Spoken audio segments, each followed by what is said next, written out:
জীবনে কি পেলাম, কি পেলাম না, এটা ভাবতে গেলে আপনি কষ্ট পাবেন। আসলে হিসাব নিকাশ করে জীবন চলে না। এটা ভাবতে গেলে আপনি কষ্ট পাবেনই। সাদা মনের মানুষ হওয়া অত সোজা না। মানুষ বড়ই স্বার্থপর।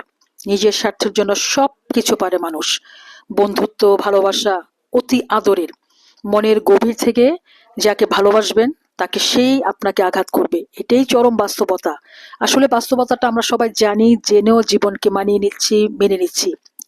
আজকের এই দুটো কথার সাথে আমি এই যে রান্নাটুকু করলাম, রুই মাছ সাথে আপনার একদম দেশি টমেটো দিয়ে মাখা মাখা করে ঝোল করব, দেখেন কেমন হলো। আর আপনারা যারা আমার ভিডিওগুলো দেখছেন তাদেরকে অনেক ধন্যবাদ। আমার চ্যানেলটা যারা সাবস্ক্রাইব করেন দয়া করে এটা সাবস্ক্রাইব করে দিবেন আর বেল বাটনটা ক্লিক করে দিবেন, যাতে আমি পরবর্তীতে নতুন নতুন ভিডিও আপলোড করতে পারি, আপনাদের পাশে থাকতে পারি। আপনারা যারা আমার পাশে আছেন তাদেরকে অনেক অনেক ধন্যবাদ। আর আমাকে এভাবে সাপোর্ট করে যাবেন, আমি যাতে সামনে আরো নতুন নতুন ভিডিও আপনাদের সাথে উপস্থাপন করতে পারি।